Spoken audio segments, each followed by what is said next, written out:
oui, évidemment, être associé, c'est vraiment intéressant. Dernièrement, il y a beaucoup d'ateliers de travail où les architectes sont consultés, mais c'est vrai qu'à la fin, il faut rendre un concours. Donc, on ne participe pas de la même façon. Là, ce qui est vraiment intéressant, c'est qu'il y a des étapes, on travaille beaucoup plus librement, et puis surtout, il y a les premières assises, et il y aura probablement d'autres assises. Donc, ce travail en étapes est vraiment très intéressant pour nous, les architectes.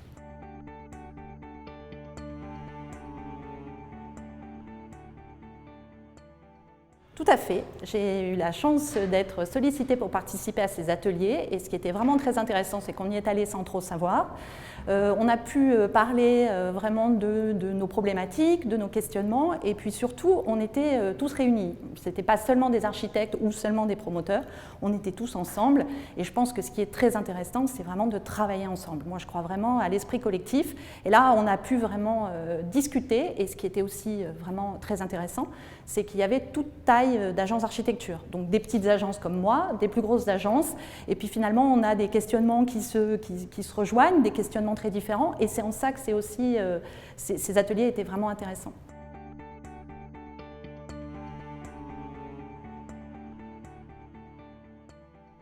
Alors la qualité architecturale, moi je la revendique évidemment, je la revendique dans les grands projets d'architecture, tels qu'on peut en voir à Montpellier, mais je la revendique partout. C'est-à-dire qu'un trottoir doit avoir une belle qualité, un morceau d'espace public doit être pensé, et c'est vrai que la qualité architecturale est primordiale à toutes les échelles de projet.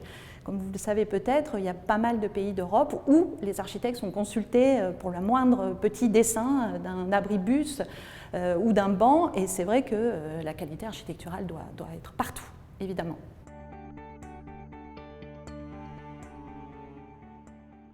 Alors c'est super rigolo cette question parce qu'en fait, voyez, j'ai ce petit badge que j'avais fait pour ma carte de vœux cette année où je disais plutôt « travaillons ensemble » et j'ai écrit au maire « Montpellier, capitale de l'architecture ». Donc oui, évidemment, il y a plein de bâtiments.